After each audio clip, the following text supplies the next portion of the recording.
Good evening दोस्तों, कैसे हैं सभी।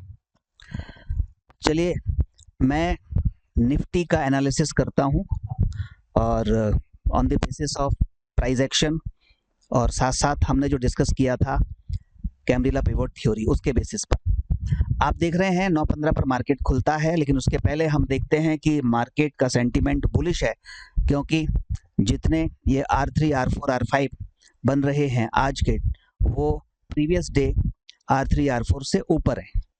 तो इसका मतलब मार्केट सेंटीमेंट थोड़ा सा बुलिश है, स्लाइटली बुलिश है। ठीक है, अब जैसे ही ये गैप अप खुला तो उस कारण से अब ये प्रॉफिट बुकिंग आना स्वाभाविक है। प्रॉफिट बुकिंग आई भी और R3 के आसपास तक ये प्रॉफिट बुकिंग आई। लेकिन जैसा कि कुणाल सर ने भी डिस्कस किया था, यहाँ पर एक प्रीवियस डे क्लोज बन रहा है और उस प्रीवियस डे क्लोज से इसने बढ़िया तगड़ा सपोर्ट लिया और यहाँ पर एक हैमर बना था। अब यहाँ पर एक छोटी सी ट्रेंड लाइन हम बनाएं, क्योंकि हमारा जो मार्केट का ट्रेंड था वो ओवरऑल ट्रेंड तो अपसाइड ही था, तो मेजर ट्रेंड लाइन तो ये अपसाइड ही बनेगी। तो अब ये माइनर ट्रेंड लाइन हमने बनाई। यहाँ से क्या हुआ, मुझे 2-3 यहाँ पर कंफर्मेशन मिल रहे हैं लॉन्ग ट्रेड के। पहला कंफर्मेशन ये मिल रहा है कि यहाँ हैमर बना, रिजेक्शन लिया प्रीवियस डे क्लोज से। दूसरा कंफर्मेशन, ये इस ट्रेंड लाइन को ब्रेक भी कर रहा है।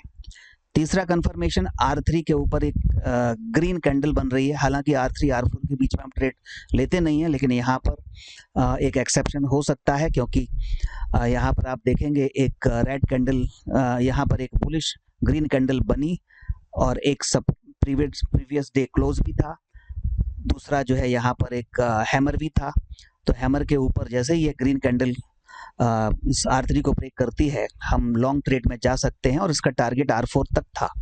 R4 तक इसने टारगेट दिया भी, और हम ये जानते हैं कि R4 के अबव अगर मार्केट होती है, सस्टेन करती है, तो R4 के अबव ये बुलिश जोन होता है और R4 के नीचे अगर ये सस्टेन कर रही है, कोई बेयरिश सिग्नल मिलता है, तो वो बेयरिश होती है। लेकिन यहाँ पर आप देखेंगे काफी देर तक ये R4 के आसपास ही ऊपर ये सस्टेन की, और अब यहाँ पर उसने R4 के ऊपर सस्टेन किए, तो हमारा फिर सेंटीमेंट फिर से वही होगा कि हमें अब लॉन्ग ट्रेड में ही जाना है, क्योंकि R4 के ऊपर हम लॉन्ग ट्रेड में जाते हैं, हमारा टारगेट फिर R5 रहता है।